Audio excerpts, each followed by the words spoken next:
Welcome to the Mucked Up My Self-Care podcast. I'm Jill from New York. And I'm Linda from Tasmania. We are two moms from opposite sides of the world who are living, demonstrating, and helping moms across the world build their self-care asset bank. Ready to dive in? Messy, interrupted, imperfect, and most of all mucked up. Let's get going. Hello. Good morning. Good evening. Oh, yep, absolutely. It's time to get recording. Yeah. I am on little sleep, so we will see how we go. And I've got rosy cheeks because I was just sitting like I was trying to put logs on the fire and all sorts of things. So it's a great day so far. So do you want to start with highs and lows? I know Sure. you're busting to go. All right, I can kick us off. So let's see. Great weekend. Lots of things had happened, both highs and lows. I think my low I'll start with. Declan got a dog bite. It was traumatic in its own way, as you can imagine. It was this tiny little dachshund that we were at a brewery and he was doing just fine petting the dachshund. All of a sudden he started to back away and then the dog just lunged at his stomach and nipped him, and that was it. We were done. It was like terrifying for me. Terrifying for him as the one to receive the bite. And we're just like, I don't know what to do. I grabbed him up in like my arms and I just walked away. I was like, it's okay. We're going to go figure this out. Like, thank goodness it didn't actually break any skin. So it was just like really bad bruising that ended up bleeding and not a puncture wound. So I'm very grateful for that. And it did not stop him from going and petting additional dogs after that. We're playing. Jump back on the horse. Yeah. It was quite funny because he had a nice little story to share with everybody he met the rest of the day and pulled up his shirt to show it off and complain. I was like, okay. Yep. It was rough. And I felt bad because I didn't really know how to handle that. I mean, it's the first time having something like that happen to me. And it wasn't even to me. And everything else going on in life at that moment, too, just made it so overwhelming trying to figure out how to handle it. So it's very challenging. But sounds like it. Yeah. It all worked out in the end. It was a great time that we had out. So, but my high for today to share is we took Declan to his first BMX track to ride his bike, and we weren't originally going to enter him into the race because it was a race day, and we brought the bike and helmet anyway just in case. Brought all his stuff so we didn't have a meltdown when he said I want to do it and we don't have everything. So we covered our butts, and it was a good thing because many of the people we were talking to, as we were telling them it's our first time visiting, they're like, do you have his stuff? Enter him in. Like, don't just watch. You have to participate. So we took their advice, and it was the best decision we made. And he became obsessed. We were there about 2 hours. Wow. He did like an hour of practice, and then he got to go on the big track for the actual race. He loved it. Bobby walked down once with him. He's like, I'm done, Dad. I got this. I can go by myself now. And then he took off. Oh my gosh. Wow. Fantastic. Such an experience. Yeah. Yeah. He won't forget it for a long time. Yeah. So now we're brought to the decision of, do we become members so we can do this every week? But we'll have to see where that lies because it's during church time. So we have to some big considerations for everybody. Ooh, bless you, Linda. Oh, I think I reached the mute just in time. You did. Wow. Yeah, those are our highs and lows. Lots of things going on. But for you, Linda, what do you have to share today? I'll start with the low as well. I had a chunk of time mapped out for working towards some goals I have in progress at the moment. season 2 of the podcast, or my podcast, coming up, and I had some videos to record, I had some client work to finish up, and I had it all sort of mapped out very well. And then suddenly I couldn't leave the house like I had planned. And suddenly I was trying to look around a 1-year-old who was literally dancing on my keyboard at the same time. She's learned how to climb up on my desk already. Oh, I'm like, wow, oh no. So, and I just know that I was very much intending and looking forward to having that time. And it's hard not to feel unsuccessful in my day right now, because I'd taken time off the weekend thinking, oh, I've got a few hours on Monday to do things, so I'll have some time off. And if I had a crystal ball, I would have definitely used that time on the weekend much better than now having to try and cram everything in because things need to happen this week. Yeah. And I'm running out of time now. So, yes, challenging. And it's not the first time, it won't be the last time, but we carry on. Yeah. Indeed. Mm-hmm. Indeed we do. And for a high, I think, one of the cutest things happened today with Quinn, and I was at the time trying to just finish off something and had all the doors shut, but he still managed to find me because there was a little baby bird in the house, a little baby wren. And so often he pretends to be a baby birdie, especially when he gets out of the bath. He wraps himself up in the towel and says that it's his little nest. And so there was this bird in the kitchen in the sink and trying to fly into the windows, and then he was trying to catch it with a tea towel. And it was all like, cute. Oh my gosh. It was like a little wren sort of finch. Yeah. So it was only tiny, and he was just delighted. So he made a concoction for the bird to drink in case it was thirsty, and I think it was like brown sugar and turmeric and yogurt and water and milk and all sorts of things. The poor bird. I was like, ooh. But it was just so delightful to watch that happening. Oh, so he loved it. Yes. And it ended up just flying out the window quite easily once I opened the windows and realised what was happening and got it into the front room, and it was fine. But he was probably wanting to keep it as a pet, I think. Anyhow, it's all good. Yeah. So you have quite an exciting week coming up for your goals and dreams and things that are happening in your business world as well. Oh my gosh, we're coming into that time of the year too, where the quarter, we'll call it, where everything is like heading towards sticky note time in the next few weeks. And I actually think it's quite appropriate that Quinn was helping this bird and setting this little bird up for his own self-care success with getting in some stuff. And we may not have exactly a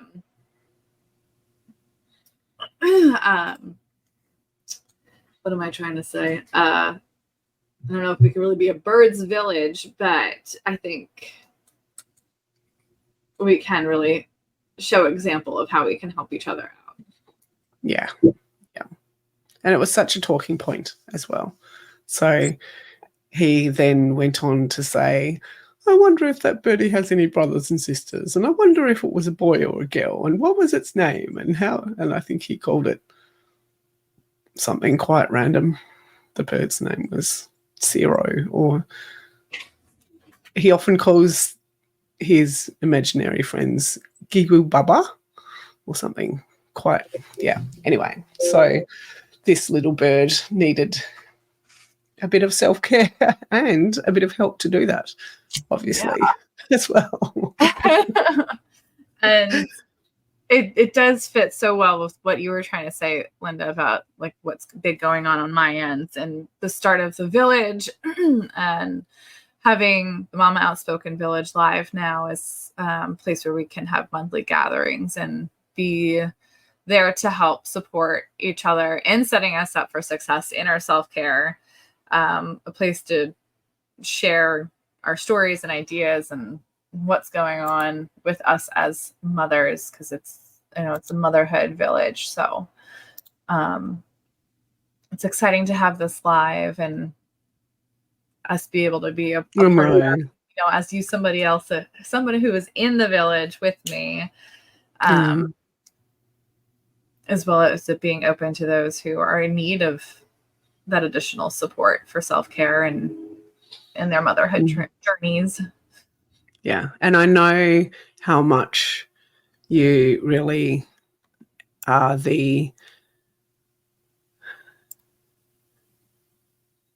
driving force behind so much of that. And I'm just sitting here very proud of your success and so excited for what is in store for the village and for you and for our self-care needs and this podcast and your podcast and my podcast. And there's so many moving parts that people don't realize, even in something like a podcast. Yeah. And so it's really good to have been a little bit behind the scenes with some of that as well. And I know that when you've had to prioritize other things, or maybe your day doesn't go to plan, or maybe you find a bird, or you get bitten by a dog, or all sorts of things. It's not you, but who knows? But I know that you've been quite disciplined in a way with your goals and your planning towards the village and getting that up and running and all of those moving parts. So do you want to give a little glimpse into the behind the scenes and what's helped you to put your priorities into perspective and really drive the vision, if you like?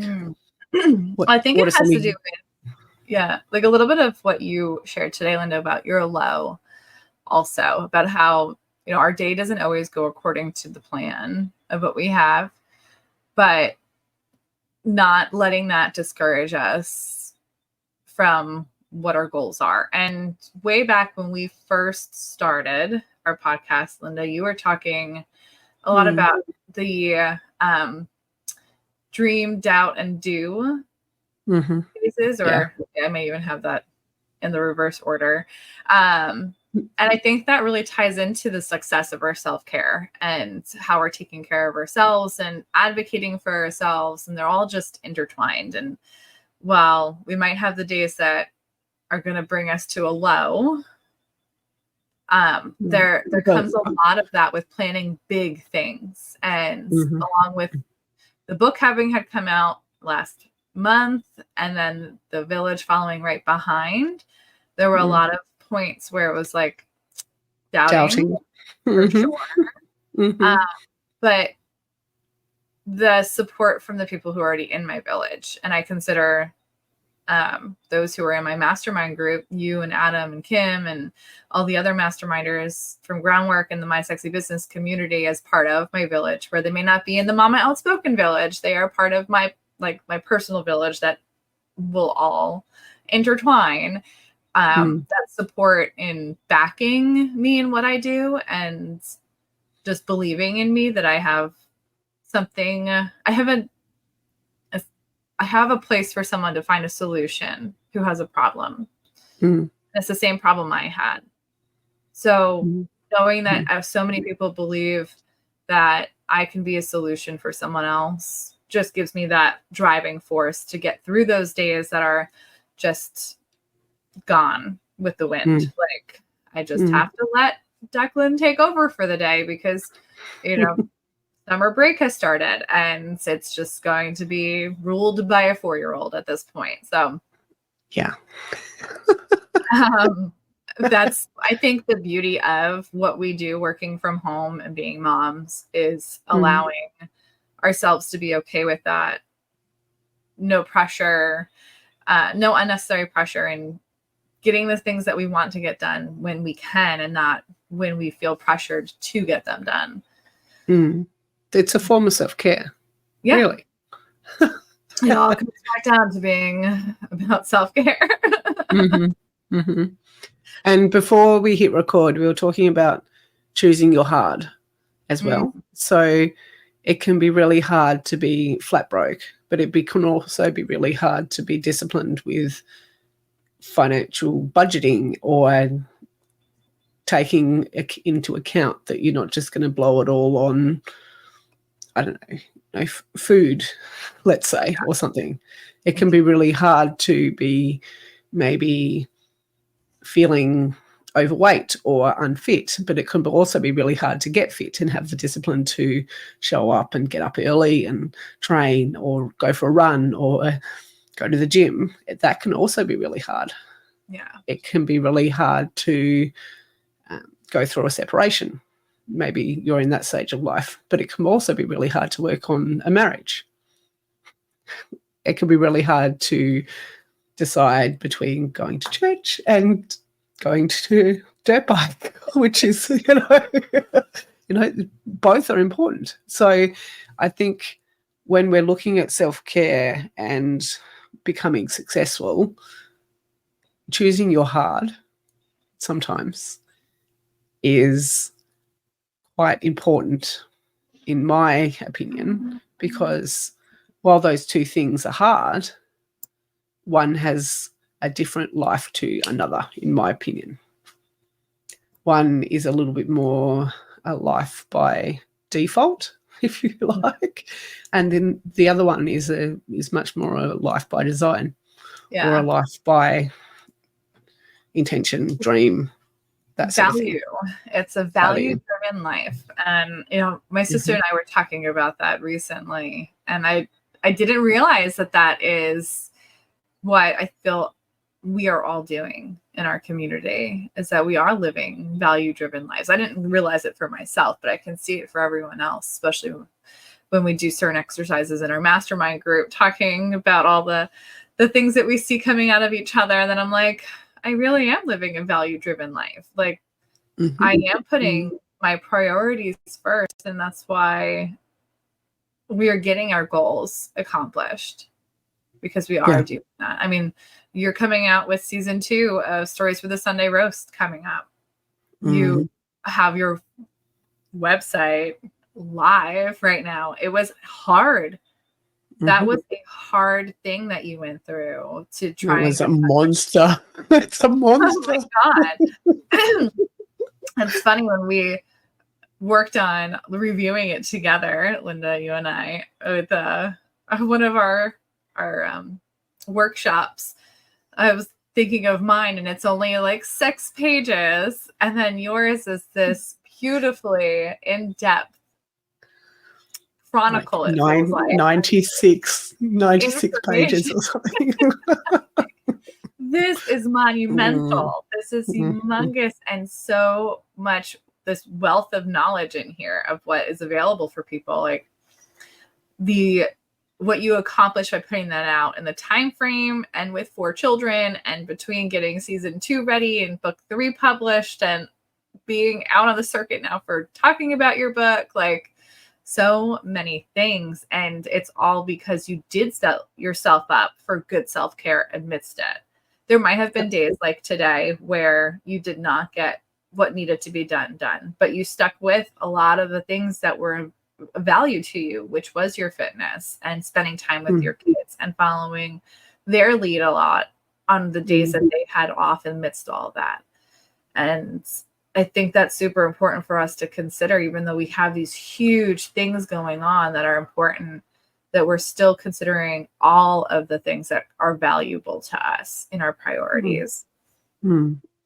And definitely can attribute sticky note time to so much of that. Yeah. And the learnings and self-discovery, if you like, that has come from having to sit down and say, is it going to be this one or this one, this one or this one, this one or this one? Sometimes dozens and dozens and dozens of times. Yeah. It's hard, right? It is. So hard. Yeah. It can be really hard to do that. And at the same time, I know for me that while I wrote down several sticky notes today, they're still important to me, even though I haven't achieved them. And my worth and value isn't wrapped up into whether I got them done or not. Yeah.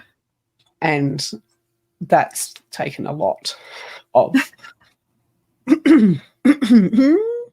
eye rolls and stomping my feet and plenty of other things. That's taken a lot to get to that stage in some ways. And like I said, it has been hard. Yeah.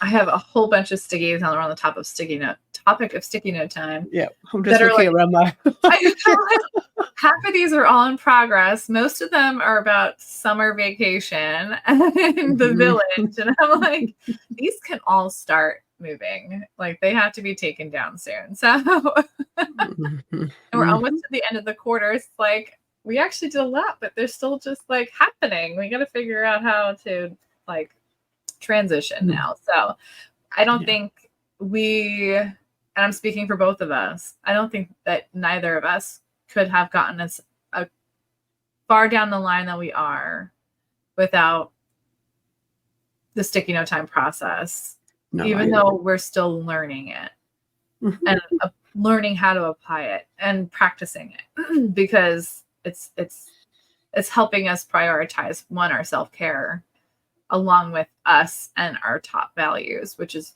primarily our families. Yeah. Which I think is what other thing does that? I don't know of anything else that helps any individual live life that way effortlessly, we'll say. But it takes a lot of effort, but it's like no pressure, which is so nice. And Jill, I'm going to put you on the spot for a minute because I know that I type up the show notes at my end and I would like to put a link to the village in there as well.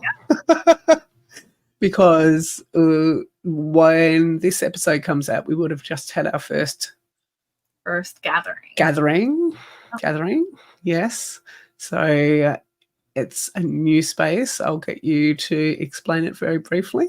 Yeah. So yes, I'm stealing the word gathering from our friend Yvonne because I thought that was very fitting instead of a meeting. I think it's a nice village gathering. Had a good ring to it. But and I'm stealing another idea from my friends at the Postpartum Resource Center of New York. They had an advocacy group, which had the privilege of being a part of and look forward to doing again, but learning how to share our stories in motherhood and our birth stories, our trauma stories, postpartum depression, anxiety stories, whatever pieces of it that needed to be shared out loud, we got to practice.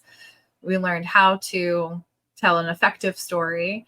And I thought, how fitting would it be to have a space where I could have other moms come and learn, or at least have a spot to practice sharing their stories in a safe place. And it be a platform to do that, because that was my whole mission as Mama Outspoken, was to help moms through their motherhood transitions, but learn to speak up for themselves, what they were going through, to make connections with others and advocate for themselves throughout it, knowing the resources that are out there and be able to spread that. So this just felt like a very fitting place to do that, and kind of can be coupled with the Mama Outspoken podcast as potentially a recording studio for those who would want to use that as a platform to put their story out there as well, and be able to have guests talk about what they went through in their experience becoming a mom. Yep. It's amazing. So the details will be in the show notes. Yeah. What is it? It's going to be the third Saturday of the month, every month. So monthly, except for December. It'll be the only odd one because we take the last 2 weeks of December off. So we'll have a little Christmas party just before we go away for the winter break. Yeah. Oh, we would love to see you there. Yeah, we would. Yeah.